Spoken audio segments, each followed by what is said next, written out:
The roar of the crowd shook the ancient stone walls of the proving grounds, as hundreds of the kingdom's fiercest warriors clashed in brutal combat, each one desperate to claim the Alpha throne left vacant by the fallen king. Meanwhile, in the shadowed corner of the medical tent, Senna knelt over a blood-soaked table, her hands working frantically to stitch a gash across a warrior's chest.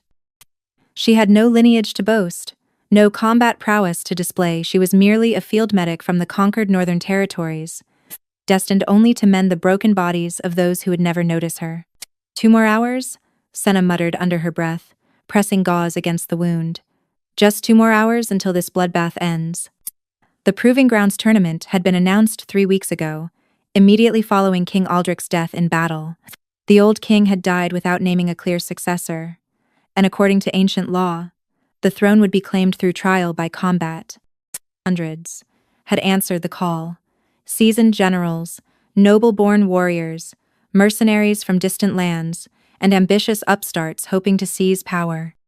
Even Cassian, the late king's nephew and former commander of the royal guard, had entered the competition.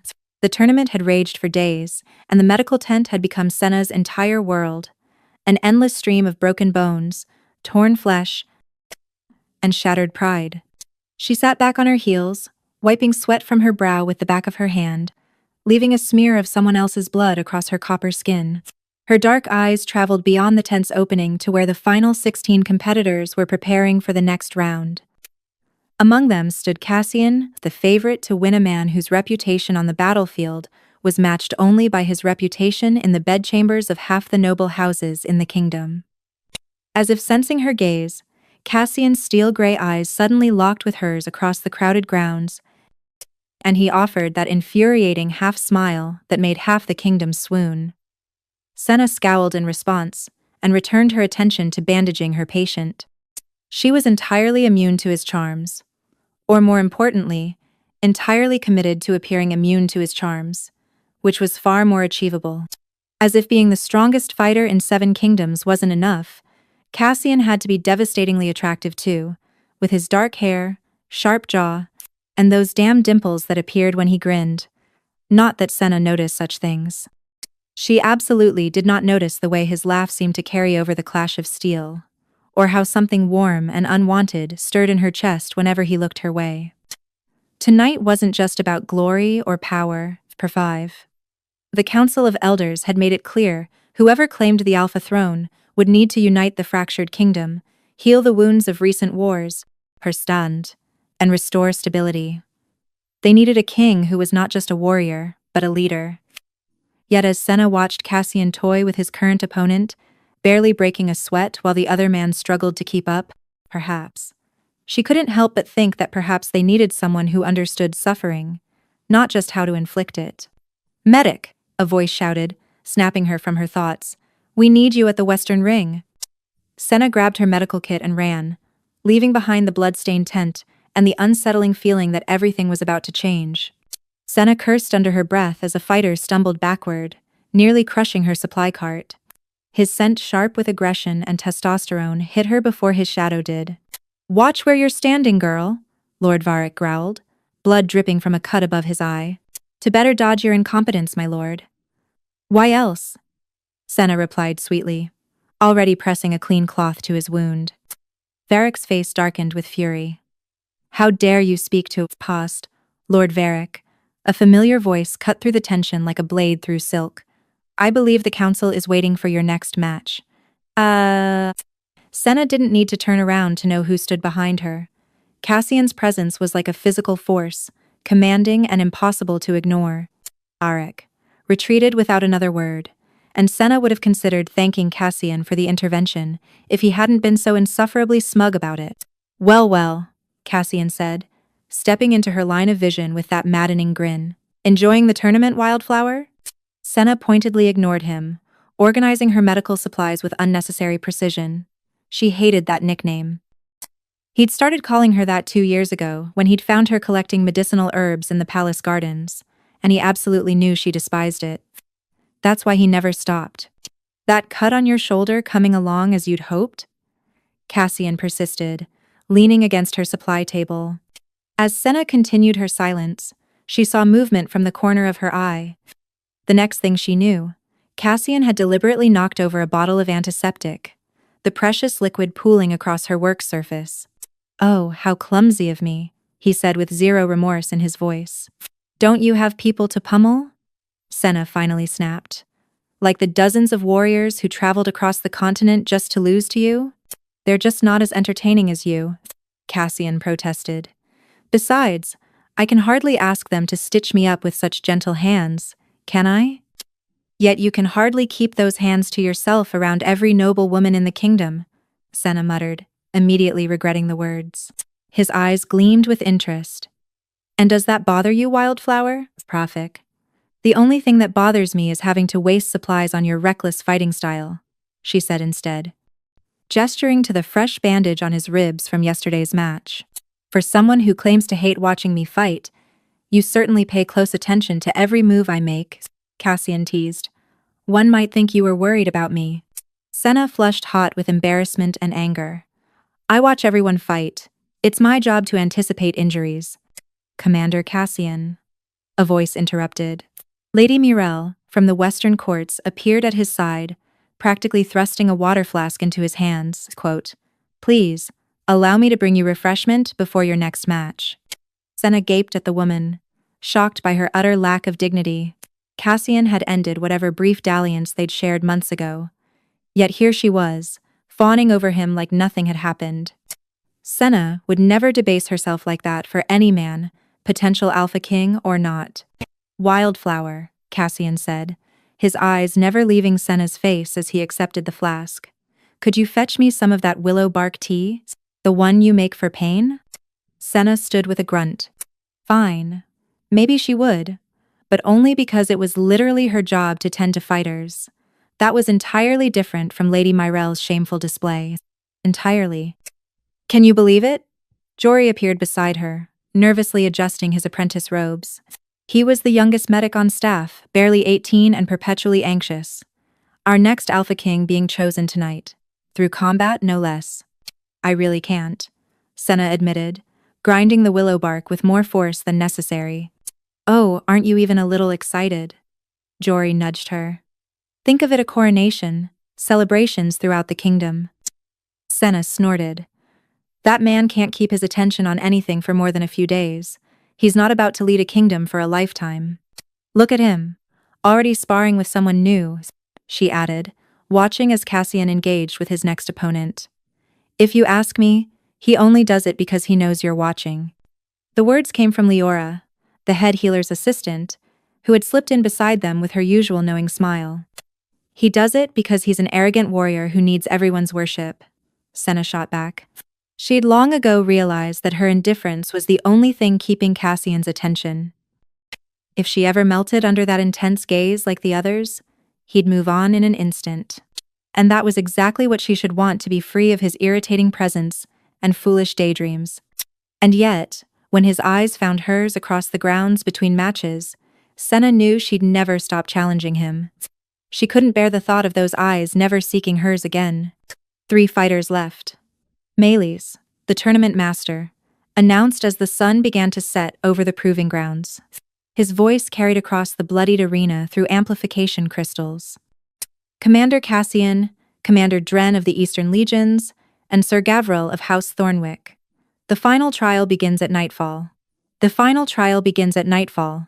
Senna watched from the medical tent as the 3 remaining competitors were led to separate preparation chambers. Protocol demanded a brief rest period before the ultimate challenge, a 3-way combat that would determine the next Alpha King. Something felt wrong.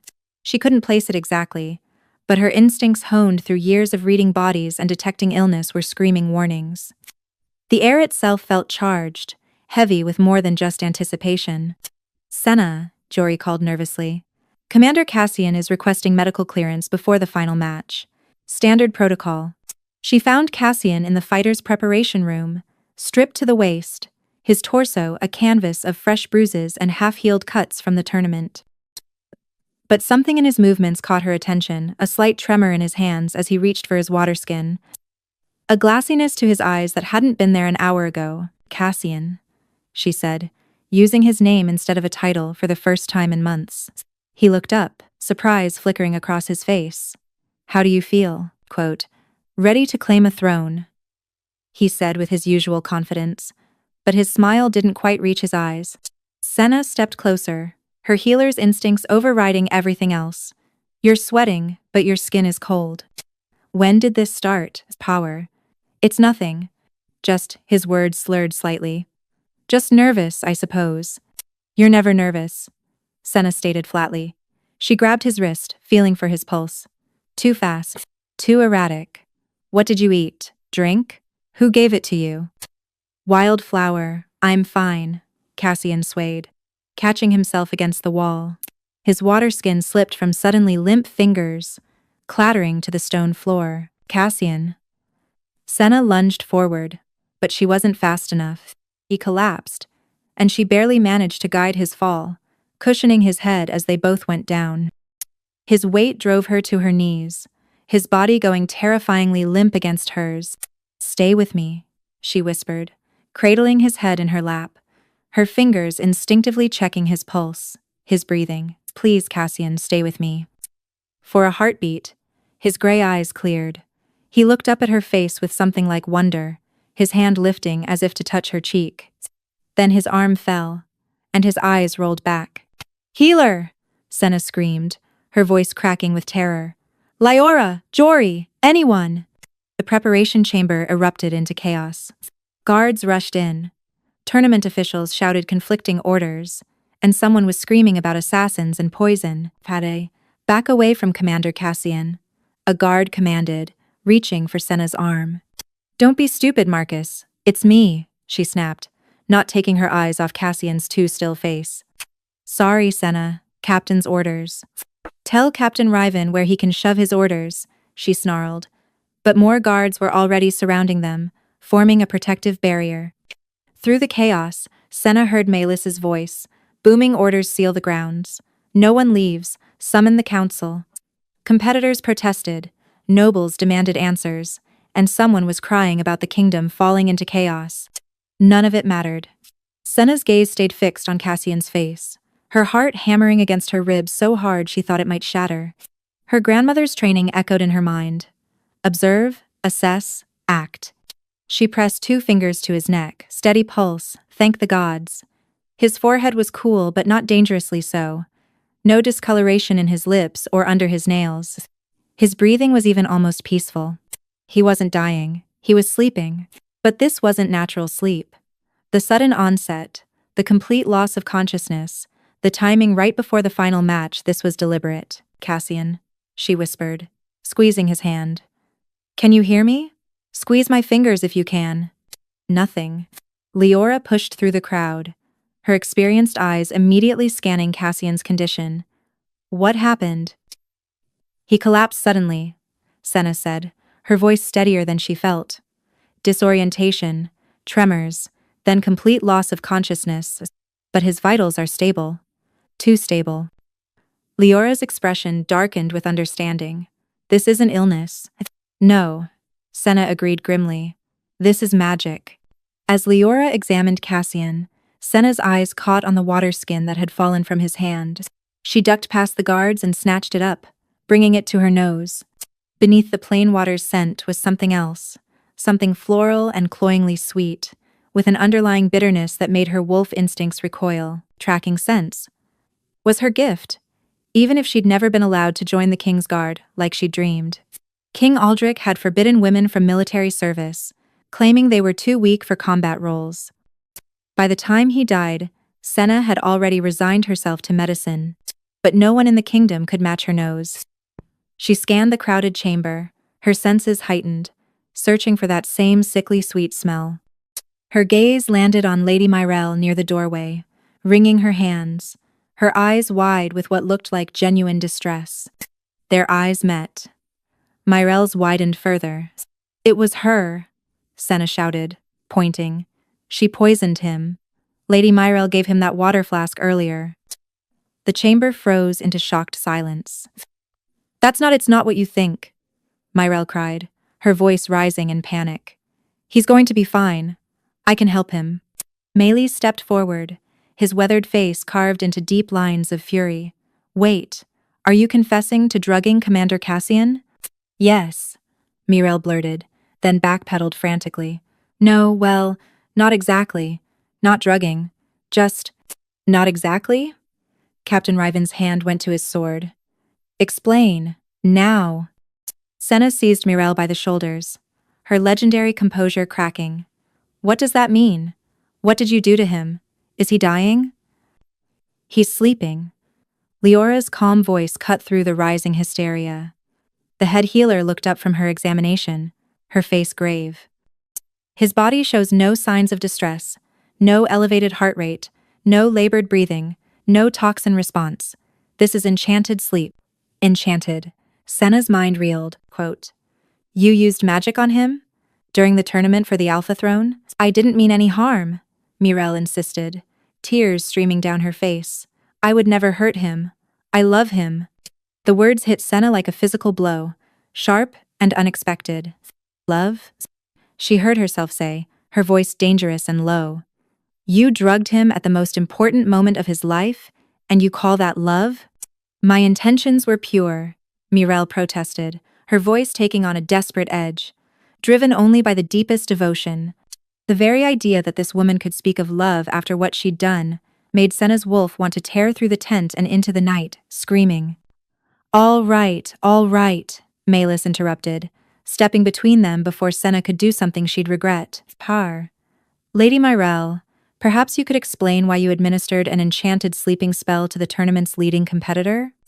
Mirel lowered her gaze, her tears catching in the torchlight. It's not exactly a sleeping spell, she said softly. Senna lunged forward, fingers curled into claws, but Captain Riven caught her around the waist. It's a bonding spell, Mirel added hastily. Another beat of silence, then an explosion of voices. A bonding spell? That's illegal. She's trying to force a mate bond with Commander Cassian.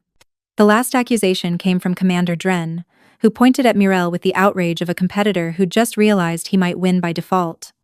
Everyone shut up! Senna roared, her voice carrying the commanding tone of someone who'd spent years managing chaos in field hospitals during wartime. Surprisingly, the room fell silent. You. Senna snapped her fingers at Meles. Get the council's mage advisor here immediately. We need to know exactly what spell was used and how to counter it. I can tell you right now. Mirel jumped in eagerly. Varsity to you, Senna. Cut her off, pointing to Captain Riven. I want a full investigation into how someone smuggled illegal magic into a royal tournament under your supposedly watchful eyes. The captain nodded, looking appropriately chastened. Shouldn't we put someone more qualified in charge? Lord Varric interjected from the back of the crowd, eyeing Senna with obvious disdain. She's just a medic from conquered territories. Approving murmurs rippled through some of the nobles. Senna approached Varric slowly, her wolf senses detecting the spike in his heartbeat that indicated nervousness despite his bold words. Did you help Lady Mirel harm Commander Cassian? She asked, meeting his gaze directly. What? Of course not. Then why is your pulse racing? Senna interrupted, crossing her arms. Varric swallowed visibly.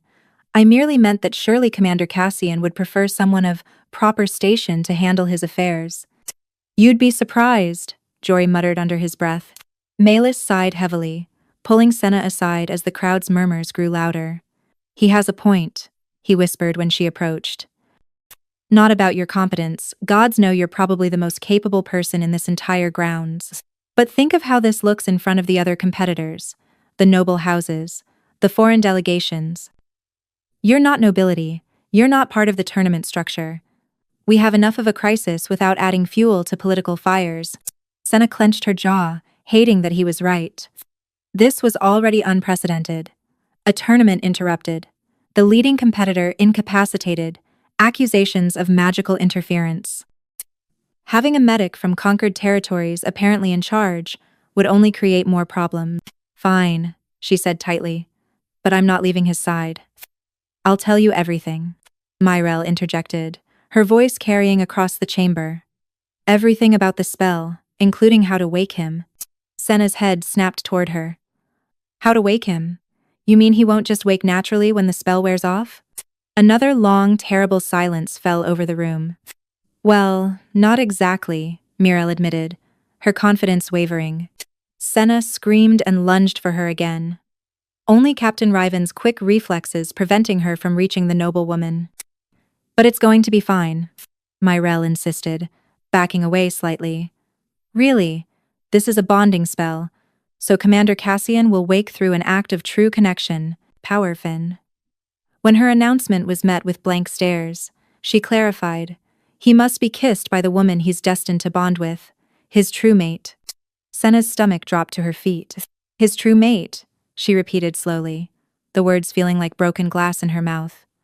But he's never shown genuine interest in anyone beyond a few nights. How are we supposed to determine who his true mate is? Mirelle tossed her hair back, confidence radiating from her posture despite her tears. The spell wouldn't have worked if he didn't have a true mate somewhere. Which, of course, is me. Prove what, exactly? Captain Riven demanded, his hand still on his sword. Mirelle's expression transformed into passionate sincerity as she addressed the stunned crowd. Cassian and I share a connection, she declared, her voice carrying throughout the chamber. We have for months, Pod. But because the council, she shot a venomous glare toward the group of robed elders who'd just arrived, insisted he focus solely on the tournament and matters of state, he was forced to push me away. That's not what happened, one of the council members began. I did this, Mirelle interrupted, to prove to him and to all of you the truth of our bond. Surely you can't expect him to take the throne without his true mate by his side. Magic doesn't lie. The chamber erupted into chaos once more. Meanwhile, Senna stood frozen, a cold dread spreading through her chest. Was Cassian condemned to sleep forever? And even if he wasn't, what if Myrelle was right? What if he did care for her and had simply hidden it due to political pressure? As people parted to let Myrelle approach Cassian's unconscious form, Senna felt her heart constrict with an entirely different fear. What if this worked? Everyone, please, Mylus called for order. Let us see if Lady Myrelle speaks truth. The entire room watched in tense silence as the lady knelt gracefully beside Cassian. She looked like something from a painting, beautiful, noble, perfect. Everything Senna wasn't. My love, Myrelle whispered, loud enough for the front rows to hear. I'll bring you back to us. She bent down and pressed her lips to Cassian's in a careful, sweet kiss. The room held its collective breath as she lingered there, her hand resting on his chest. Slowly, she pulled back, her expression expectant. But Cassian remained motionless, his breathing unchanged, his eyes closed in enchanted sleep. Myrelle frowned, doubt flickering across her features. Perhaps you need to put more emotion into it, suggested Elder Yara from the council, her ancient voice carrying surprising pragmatism. Myrelle tried again, this time cupping Cassian's face between her palms and kissing him with obvious passion.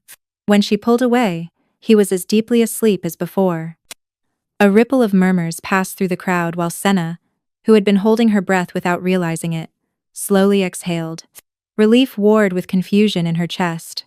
If Commander Cassian's mate isn't Lady Myrelle, Malus said slowly, then who is it? Dozens of pairs of eyes turned toward the gathered noblewomen, ladies from various courts, competitors' sisters and daughters, foreign dignitaries. Each one straightened her posture, adjusted her hair, checked her appearance. This was going to be a very long night. The preparation chamber had transformed from a warrior's sanctuary into a bizarre spectacle. Cassian had been moved to a cushioned pallet, and Senna stood at his side, self-appointed guardian and unofficial coordinator of what had become the most humiliating event she'd ever witnessed. Power. Lady Helena of the Southern Isles will attempt first, Malus announced, consulting a hastily compiled list. Senna narrowed her eyes at the approaching blonde. This is absurd, she muttered. She's never even spoken a word to Cassian. It's Commander Cassian to you, Malus corrected automatically. And how would you know who he has or hasn't been acquainted with, Crodes? I know everyone he's been acquainted with, Senna replied, crossing her arms defensively. Over the years, she'd created an intricate intelligence network within the palace. Jory told her who Cassian trained with. The kitchen staff reported who he dined with. The servants whispered about who caught his eye. She'd even befriended the keeper of the royal correspondence. The keeper of correspondence lets you do what? Maela spluttered. It's for his own good, Senna replied, her attention already shifting to a noblewoman with auburn hair attempting to cut ahead in line. Back of the line, Isolde. He doesn't like you. As the First Lady approached, Senna's mind raced through her mental catalogue of Cassian's romantic history. What if one of them actually was his true mate? What if the spell worked, and she had to watch him wake up and smile at someone else? Whoa, whoa, whoa. Senna intervened as the lady, kneeling beside Cassian, reached for his hand with both of hers. You're meant to kiss him, not dislocate his shoulder. I'm just… Hands to yourself, Senna snapped. Bad enough that he'd been involved with half these women when conscious and willing. Watching them take liberties, while he lay helpless, made her want to bare her teeth and growl. As the lady leaned forward toward Cassian's lips, Senna added sharply, on the cheek. The lady paused. I thought, on the cheek, Senna repeated firmly. No one gave you permission to share saliva with him. The woman lowered her mouth toward Cassian's face. For 3 seconds, not more, Senna added, as the lady's lips made contact with his skin. For the love of the lady, exclaimed, pulling back in frustration. Time's up, Senna said, practically hauling her away. Oh, and look at that, he's still asleep. What a pity. Next. Prakli Rada's lives and ours.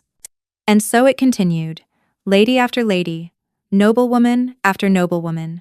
With each woman who bent over Cassian, Senna's control frayed further.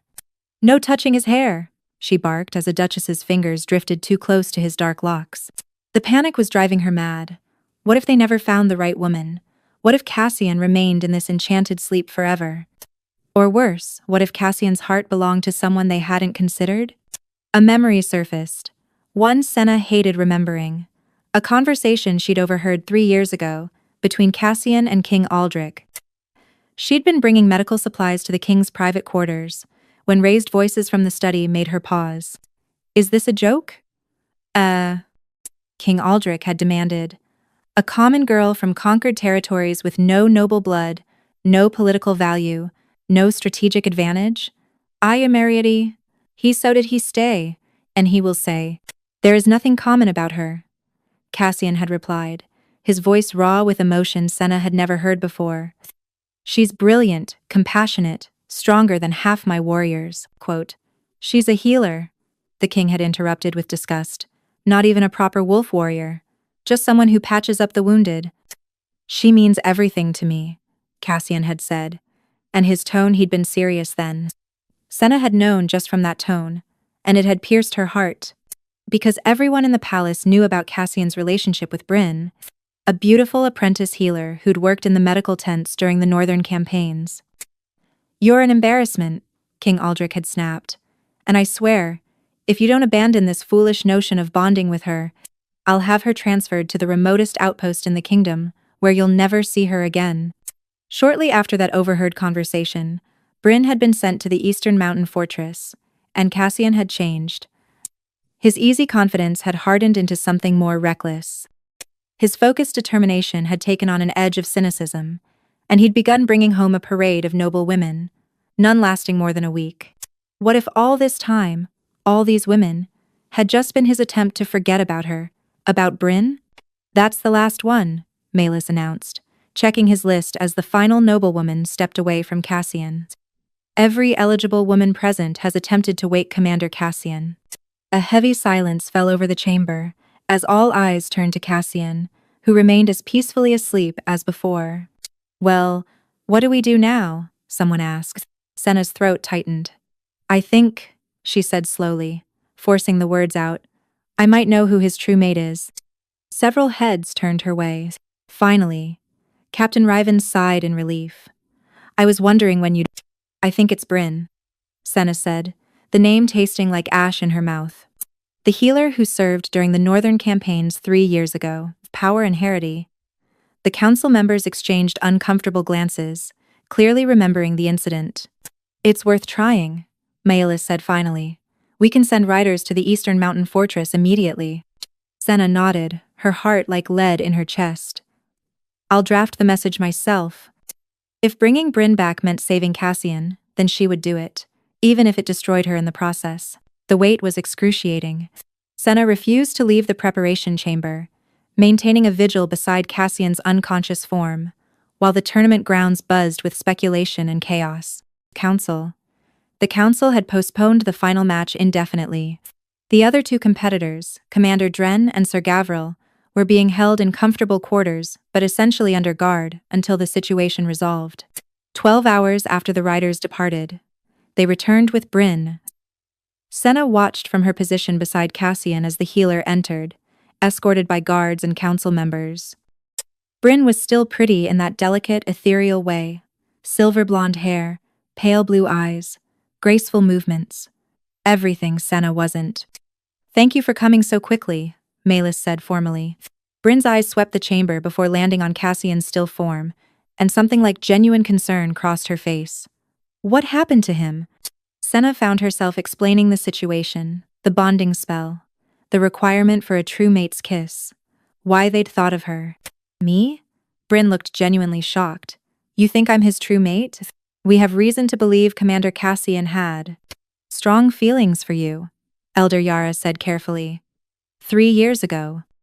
Understanding dawned on Bryn's face, followed quickly by something that looked like pity.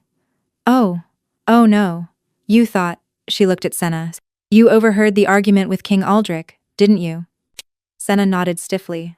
And you assumed Cassian was talking about me, Bryn said softly. It wasn't a question. Before Senna could respond, the chamber doors burst open. 2 guards entered, dragging a struggling man in foreign diplomatic robes between them. Captain Riven, one guard announced. We found this man attempting to flee the grounds. He's Ambassador Torian from the Westmarch territories. I have diplomatic immunity, Torian protested, but his voice shook. We also found these, the other guard said, holding up several small vials filled with shimmering liquid, hidden in his quarters. Captain Riven took one of the vials, unstoppered it, and held it under Senna's nose.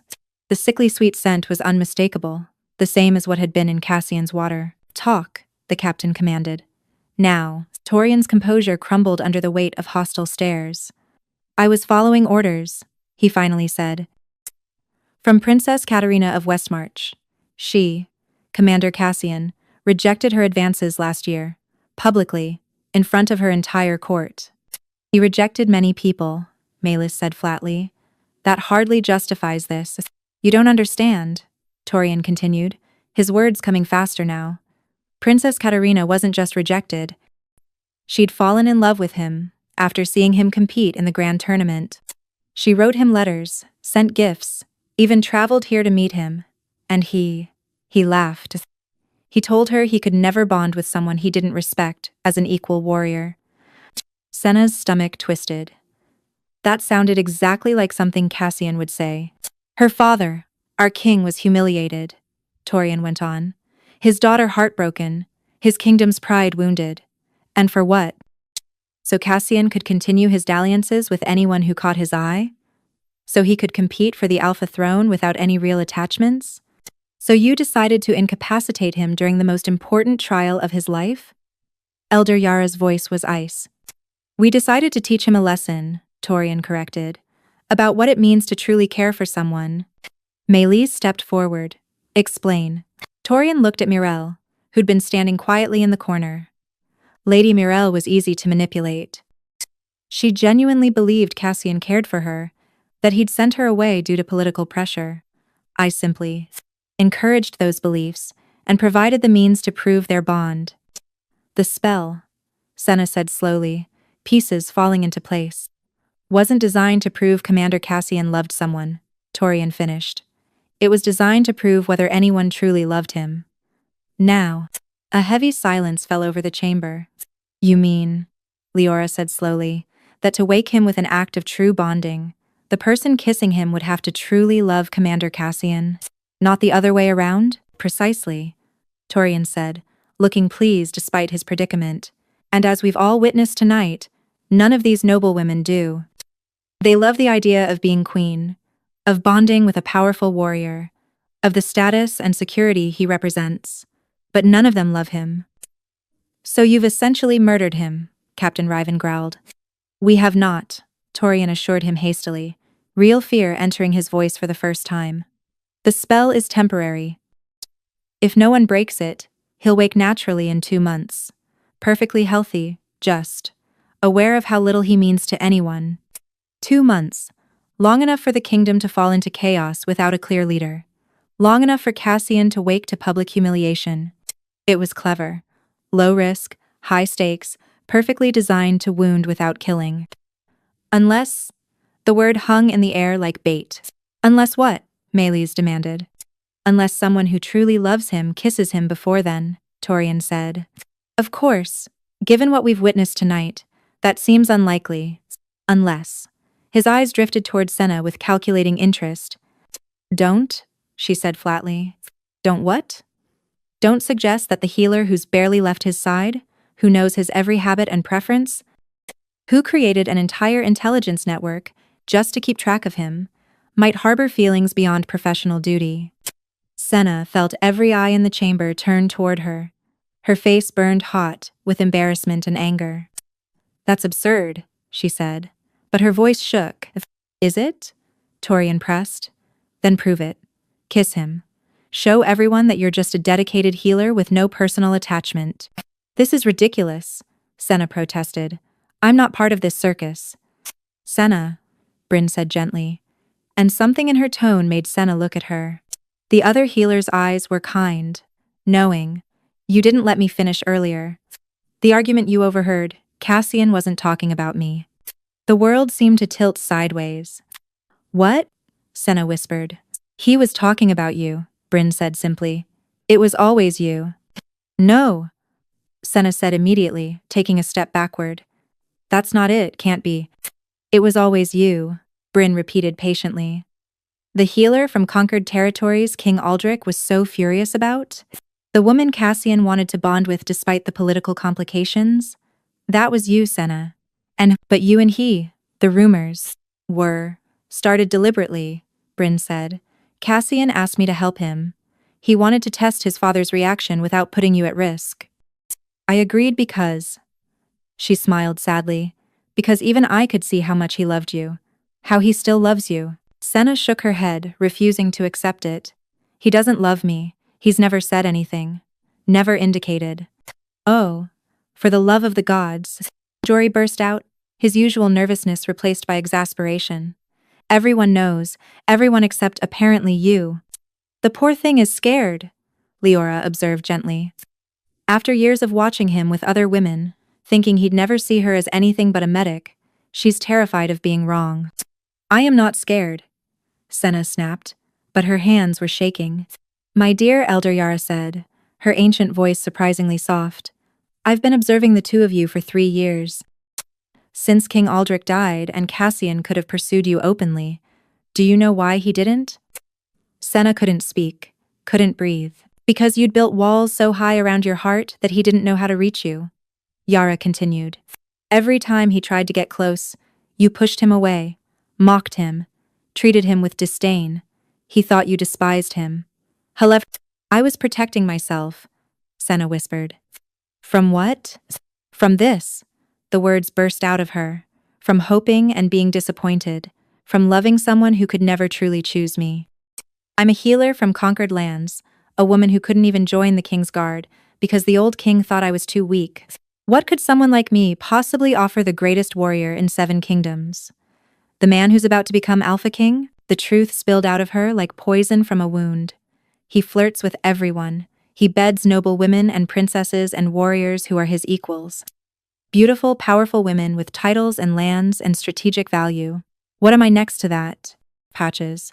Just a medic who patches people up and knows how to track scents. Just? Captain Riven repeated incredulously.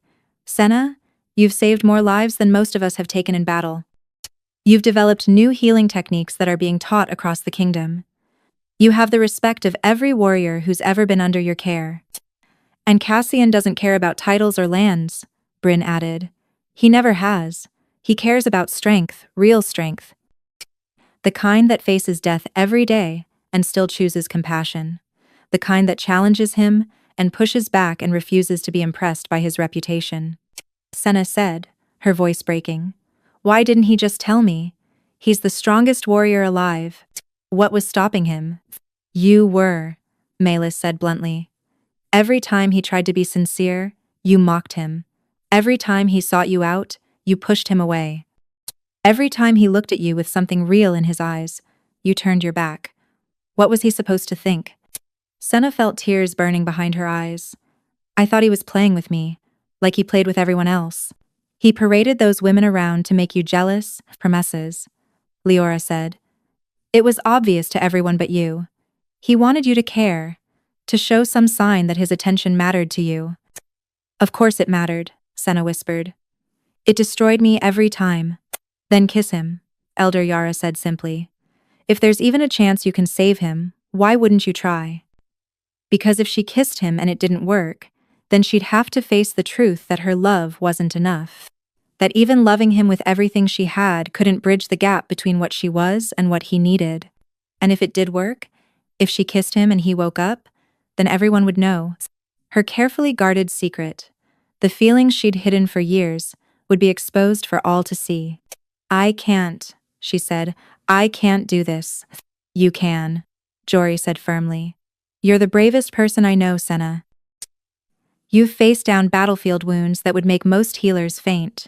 You've stood up to nobles and warriors and even King Aldrich himself. You can do this. What if he doesn't wake up? The question came out small, broken. What if I kiss him and nothing happens, and everyone knows I love him but I'm not enough? Then we'll deal with it, Captain Riven said. But at least you'll have tried.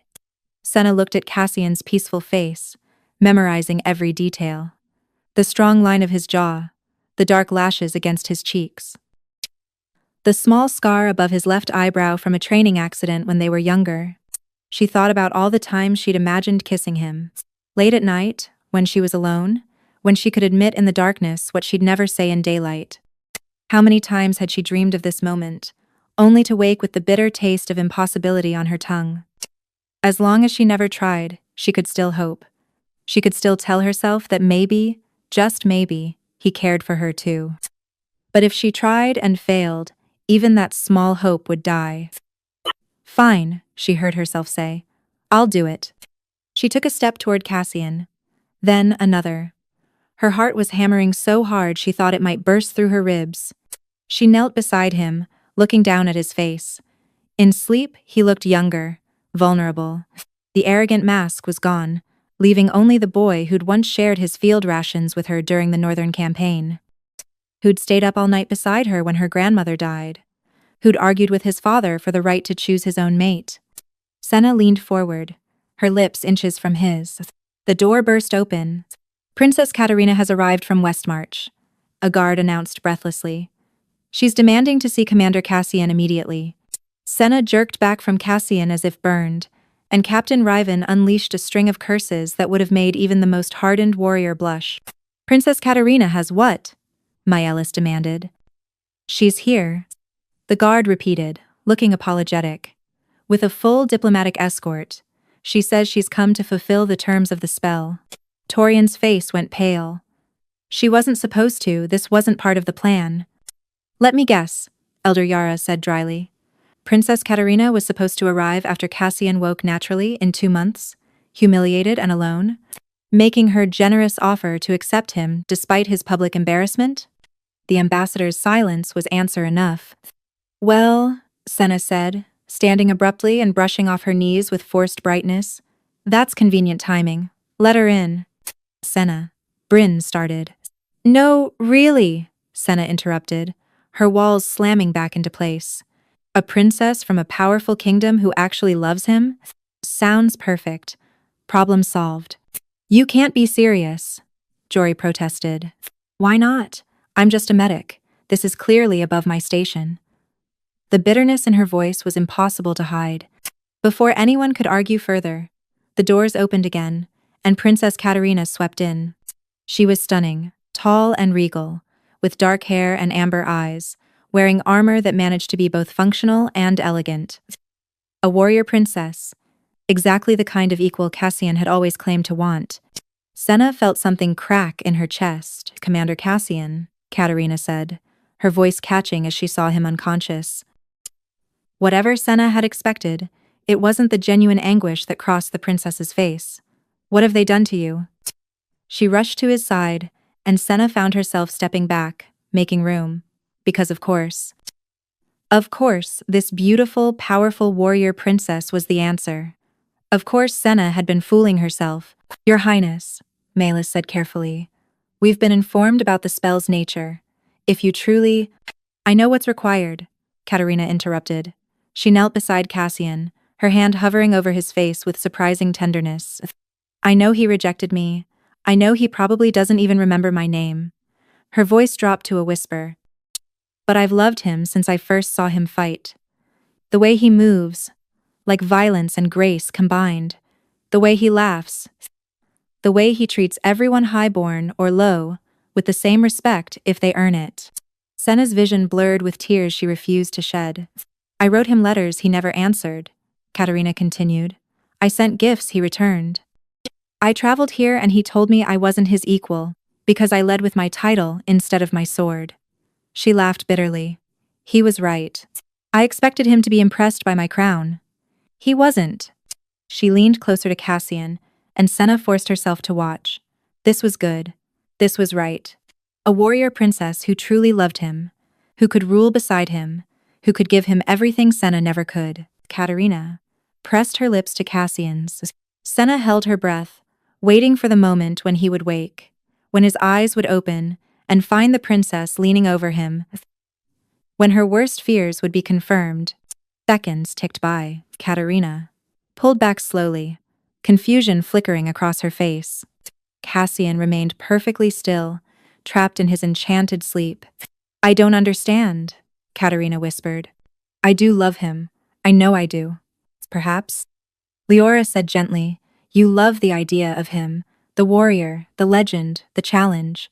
But do you love who he actually is? Katerina looked stricken. I don't know who he actually is. We barely spoke. Then it won't work, Elder Yara said simply. The spell requires true, deep love, the kind built on knowing someone's flaws and choosing them anyway. Katerina stood, tears streaming down her face. She looked at Senna directly. You know him. It wasn't a question. I know he hates sweet wine but drinks it at diplomatic functions because he thinks refusing is rude, Senna heard herself say. I know he sharpens his sword when he's anxious and can't sleep. I know he visits the training grounds at dawn because that's when his uncle used to train him, and he misses it. I know he's terrified of failing the kingdom, of not being the leader they need. I know he pretends injuries don't hurt because he thinks showing pain makes him weak, she continued, words flowing like a dam breaking. I know he remembers every warrior who dies under his command, and visits their families personally. I know he learned field medicine because he couldn't stand feeling helpless when people he cared about were wounded. Senna looked at Cassian's sleeping face. I know he calls me Wildflower because the first time we met, I had flowers in my hair from gathering herbs, and he said they suited me better than any crown. I know he drinks the bitter willow bark tea I make, even though he hates it because he knows I worry about his old injuries. Her voice broke. I know he argued with his uncle about me, that he was willing to give up everything, the throne, his position, everything because he thought I was worth it. And I know I've spent 3 years pushing him away because I was too scared to believe any of that was real. The chamber had gone completely silent. So yes, Senna said, meeting Katerina's eyes. I know him, and I love him, and I've wasted so much time being afraid. She turned back to Cassian, no longer caring who was watching. She'd already exposed everything. What did she have left to lose? I love you, she whispered, kneeling beside him and cradling his face in her hands. I've loved you since you stayed with me through the night watch during the plague outbreak, since you made me laugh during the worst battle of the war, since you looked at me like I was the only person in the world who mattered. She leaned down, pressing her forehead to his. I love you, and I'm sorry I was too scared to say it. I'm sorry I pushed you away. I'm sorry for every moment I wasted. And then she kissed him. It wasn't like the other kisses she'd witnessed tonight, hesitant and uncertain. This was desperate and honest, and full of 3 years of longing and fear and hope. She felt it the moment the spell broke, a surge of energy that made her gasp. Cassian's hand came up to cradle the back of her head, his fingers threading through her hair as he kissed her back. His eyes opened, gray and clear and full of wonder. "Wildflower," he breathed against her lips. Senna pulled back slightly, barely able to believe it. "You're awake." "Because of you," he said, his voice rough with sleep and emotion. His hand cupped her cheek, thumb brushing away tears she hadn't realized were falling. "Always because of you." Around them, the chamber erupted in noise, cheers, and exclamations, and probably a lot of political discussions she should care about. But all Senna could see was Cassian, awake and alive and looking at her like she'd hung the stars. "I love you too," he said. "In case that wasn't clear, I've loved you for 3 years, longer probably. And I'm going to keep loving you whether you want me to or not." Senna laughed, the sound half-sob. "I want you to." "Good," Cassian said, sitting up and pulling her into his arms. "Because I'm not letting you go. Not ever. We should probably deal with the political situation," Senna said weakly, even as she melted into his embrace. "In a minute," Cassian murmured against her hair. "Right now, I just want to hold the woman who saved my life, the woman I love, my true mate." And for once, Senna didn't argue. 2 days had passed since the night of the spell, and Senna was hiding in the medical supply room for the 3rd time that day. It wasn't that she regretted kissing Cassian, or that she regretted the public declaration of love, or even that she regretted the fact that apparently the entire kingdom now knew she was Cassian's true mate. Well, maybe she regretted that last part a little. The problem was that breaking the spell had somehow made everything more complicated instead of less. The tournament was still unresolved. Consensus. The council wanted immediate meetings about succession and the mate bond. Princess Katarina's father was demanding diplomatic reparations. Ambassador Torian was in the dungeons, and Cassian kept trying to talk to her. Quote, "Senna." Jory's voice came through the supply room door. "I know you're in there." "I'm taking inventory," she called back. "You've taken inventory 3 times today." "It's very thorough inventory. Commander Cassian is looking for you again." Senna's heart did that annoying flutter thing it had been doing constantly since the kiss. "Tell him I'm busy." "I already did," he said, and I quote, "Tell Wildflower that if she doesn't stop hiding from me, I'm going to start intentionally injuring myself just to force medical consultations." Despite everything, Senna smiled. That sounded exactly like something Cassian would do. "Fine," she sighed, emerging from the supply room. "Where is he?" "The council chamber. They're discussing the tournament resolution." Senna's stomach sank. Right, because beyond everything else, there was still the matter of the Alpha Throne. The council chamber was filled with the kingdom's most important people. The Elder Council, high-ranking warriors, noble representatives, and the 2 other tournament finalists. Cassian stood at the center, looking every inch the leader he was born to be. His eyes found hers the moment she entered, and his entire expression softened. Senna tried to slip into an inconspicuous position along the wall, but Cassian had other ideas. "Senna," he said, his voice carrying across the chamber. "Come here." Every eye turned to her. She considered refusing, but the look on his face made her move forward despite her reluctance. "We were just discussing the tournament's conclusion," Elder Yara said, her ancient eyes twinkling with amusement. "Given the unusual circumstances, the spell interference invalidates the tournament," Commander Dren said firmly. "We should start over." "That would take weeks," Sir Gavril protested. "The kingdom needs a leader now." Commander Cassian was clearly winning before the interference. Another council member pointed out. "Perhaps we should simply declare him the victor. That sets a dangerous precedent," someone else argued. The debate raged on, and Senna found herself tensing with each argument. Cassian's hand found hers, his fingers lacing through hers with surprising gentleness for someone who could crush stones with his bare hands. Quote, "What do you think?" he murmured, low enough that only she could hear. "Me? I'm just a—" "Don't," he interrupted, his voice sharp. "Don't say you're just anything. Your opinion matters. To me, it always matters." Senna looked up at him, at this warrior who could have anyone who was about to become Alpha King, who'd just spent 2 days trying to talk to her while she hid in supply closets. I think, she said slowly, that you don't need a tournament to prove you're the best leader. Everyone already knows it.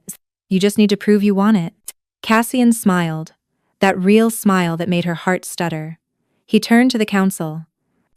I want to make a statement, he announced, his voice carrying the authority of someone born to command. The chamber fell silent. I'll withdraw from the tournament, Cassian said. Chaos erupted immediately. Shouts of protest, confusion, anger. Senna gripped his hand tighter, her eyes wide. What are you doing? She whispered urgently. Trust me, he murmured back. Let him speak. Elder Yara's voice cut through the noise. I'll withdraw from the tournament, Cassian repeated, on one condition, that the selection process be reformed to include trials beyond just combat, leadership, strategy, diplomacy, wisdom, and that when a new alpha is chosen, whether it's me or someone else, they be allowed to select their mate based on love, not political advantage. He looked directly at Senna. Because the kingdom doesn't just need a warrior on the throne, it needs someone who understands that true strength comes in many forms. Someone who knows that the people who patch us up after battle are just as valuable as those who fight in it. Senna's eyes burned with tears. And if I'm chosen, Cassian continued, addressing the council but never taking his eyes off Senna, my mate will be the woman who saved my life. The woman who saved countless lives. The woman who's stronger than any warrior I've ever met, even if she's never held a sword. This is unprecedented, someone protested. Good, Cassian said flatly. King Aldrich's reign was built on outdated traditions that excluded half our population from serving in ways that suited their strengths. If I'm going to lead this kingdom, we're going to do better. Elder Yara smiled, looking more pleased than Senna had ever seen her. I believe Commander Cassian has just demonstrated exactly the kind of leadership we need. Does anyone object to declaring him our Alpha King?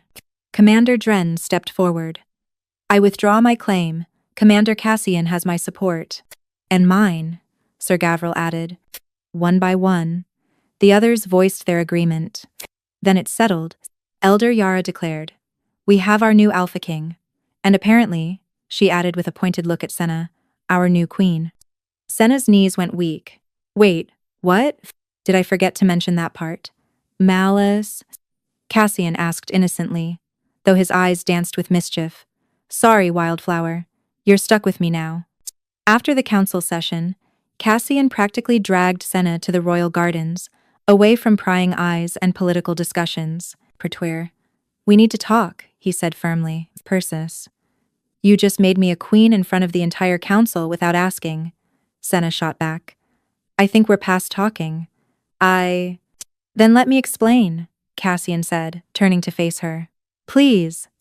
There was something in his voice, a vulnerability she'd never heard before, that made her stop trying to pull away. I meant what I said in there, Cassian began. Every word. But I need you to understand why I spent 3 years acting like an idiot instead of just telling you how I felt. You mean the parade of noble women? Senna tried to keep the bitterness from her voice. After my uncle sent Bryn away as a warning, Cassian said quietly, I realized he'd never let me be with you. Not while he lived. So I had 2 choices. Give you up, or wait him out. You chose to wait, Senna said softly. I chose to protect you, Cassian corrected. By making sure my uncle never suspected how I really felt. By building a reputation as someone who didn't care deeply about anyone. By being exactly what he wanted, a warrior focused only on power and duty. He ran a hand through his hair, frustration evident in every line of his body. And then he died. And I thought, finally I could tell you the truth. But you'd built walls so high, Wildflower. Every time I tried to be genuine, you mocked me. Every time I tried to get close, you pushed me away. You looked at me like I was just another arrogant warrior playing games. Power. Because that's what I thought you were, Senna admitted, quote, I heard you arguing with your uncle about a healer from conquered territories, and I saw Bryn being sent away, and I assumed that I was talking about her, Cassian finished, not about you. I spent 3 years thinking I was just another person in the palace to you, Senna said, her voice breaking. Someone convenient to annoy. Maybe convenient to bed if you got bored enough, but never someone you'd actually choose. Cassian cupped her face in his hands, forcing her to meet his eyes. You've never been convenient. You've been everything. You've been the reason I learned field medicine, because I couldn't stand watching you work yourself to exhaustion during battles. You've been the reason I fought so hard in the tournament, because I wanted to be worthy of you. You've been the reason I've stayed sane through all of this political nonsense. Then why all the other women? The question burst out of her. Even after your uncle died, even when you could have just told me the truth. Cassian's expression turned sheepish. Because I'm an idiot? Despite everything, Senna laughed. Because I was terrified, he admitted more seriously. Because I'd spent 3 years watching you treat me with indifference, and I thought maybe you really didn't care. Maybe I'd been wrong about the way you looked at me sometimes. So I kept trying to make you jealous, trying to get some reaction that proved you felt something. It worked, Senna said quietly. Every time I saw you with someone else, it destroyed me. I just got very good at hiding it. Too good, Cassian said ruefully. I was starting to think I'd have to do something drastic. Like, get myself cursed with an enchanted sleep, just to see if you'd care enough to save me. Don't even joke about that, Senna said, hitting his chest lightly. Do you know how terrifying it was? Watching you collapse, not knowing if you'd wake up, having to watch woman after woman kiss you while I stood there pretending I didn't care? I'm sorry, Cassian said, and the sincerity in his voice made her chest tight. I'm sorry for every moment I made you doubt how I felt. I'm sorry for every woman I paraded past you. I'm sorry for not being brave enough to just tell you the truth. I'm sorry too, Senna whispered, for pushing you away, for being so scared of being hurt that I hurt us both instead, for wasting so much time. We have time now, Cassian said, pulling her closer. All the time in the world if you'll have me. As what? Your queen? Senna tried to sound skeptical, but it came out more hopeful than she intended. As my mate, Cassian corrected. As my equal. As the woman I love more than power or position or anything else in this world. I'm still just a healer from conquered territories, Senna pointed out, even as she leaned into his embrace. You're the woman who saved my life, Cassian countered. The woman who can track scents better than any warrior. The woman who created an entire intelligence network just to keep tabs on me. The woman who faced down the entire council and a princess and didn't back down, pressed. He pressed his forehead to hers. You're strong in ways I'll never be, Wildflower. And I want you by my side. Not behind me, not beneath me, beside me. Even though I can't fight like a warrior, you fight every day, Cassian said fiercely. Against death, against disease, against hopelessness. You save lives while warriors like me take them. You're exactly the kind of strength this kingdom needs. Senna felt something in her chest finally relax. Okay. Cassian pulled back to look at her. That's it, just okay? Okay, I'll be your mate, Senna clarified, smiling through tears. Okay, I'll be your queen. Okay. I'll stand beside you and probably argue with you about everything and definitely make you drink terrible-tasting medicinal tea. Cassian's laugh was pure joy. That's all I've ever wanted. He kissed her then, soft and sweet and full of promise. When they finally pulled apart, Senna felt like she could finally breathe after 3 years of holding her breath. So what now? She asked. Now, Cassian said, his eyes dancing with mischief. We go back and face the council's endless meetings about coronations and mate bonds and political alliances. That sounds terrible. It does, he agreed cheerfully. But you'll be there, so it won't be completely unbearable. Such romance, Senna said dryly. I'm a warrior, not a poet, Cassian pointed out. But I love you. Is that romantic enough? Senna pretended to consider. I suppose it'll do.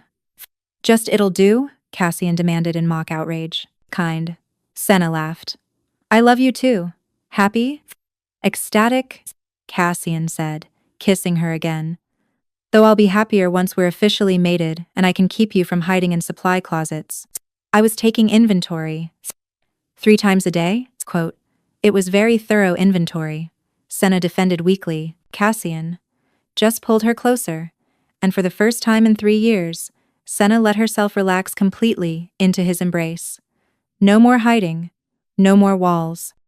Just truth and trust, and a future she'd been too scared to dream of.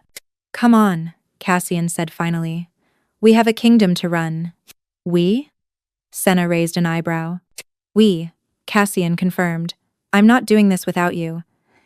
And hand in hand, they walked back toward the palace, and whatever came next.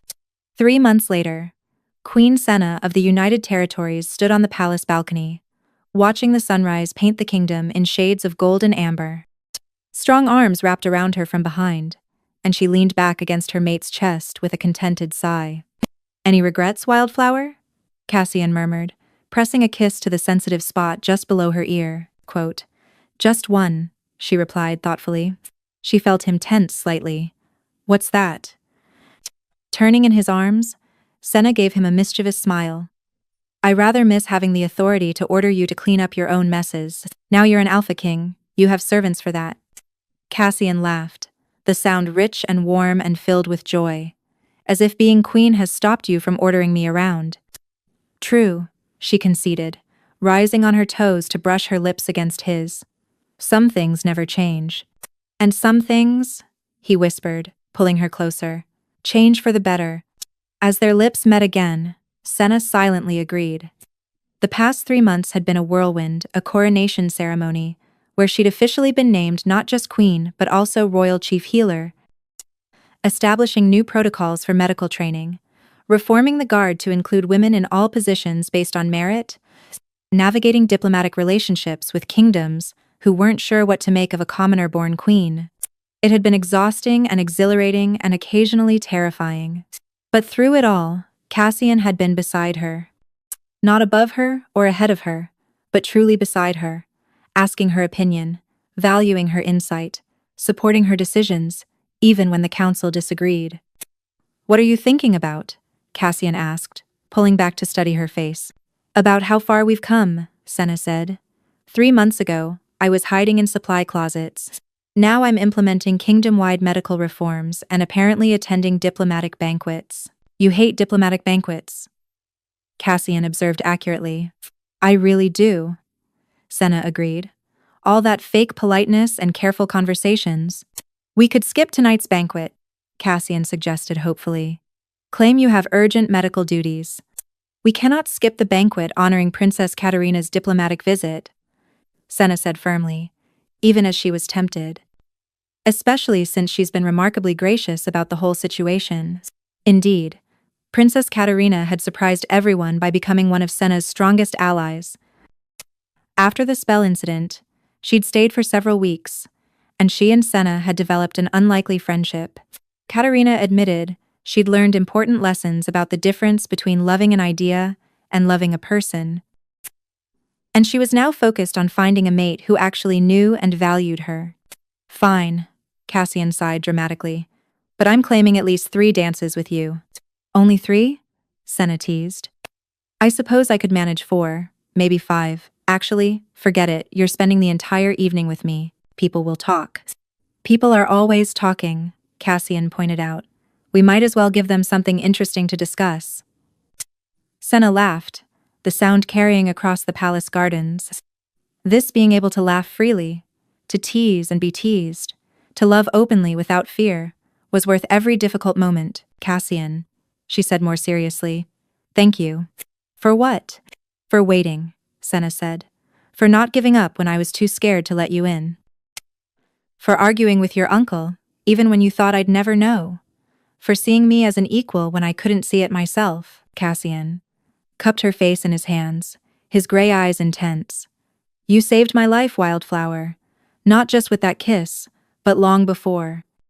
You gave me something to fight for beyond duty and honor. You made me want to be better, to do better. If anything, I should be thanking you. Then I suppose we're even, Senna said softly. Not even close. Cassian disagreed. I plan to spend the rest of my life making sure you know how grateful I am that you finally stopped hiding from me. And I plan to spend the rest of my life making sure you don't get too arrogant about it, Senna countered. Deal, Cassian said, sealing it with a kiss. From below, they heard Jory's voice calling that the morning council meeting was about to begin. Duty calls. Senna sighed. It does. Cassian agreed, but he didn't release her. One more minute. Senna smiled against his chest. One more minute, paced. They stood there together as the sun rose higher, two people from completely different worlds who'd found their way to each other despite every obstacle.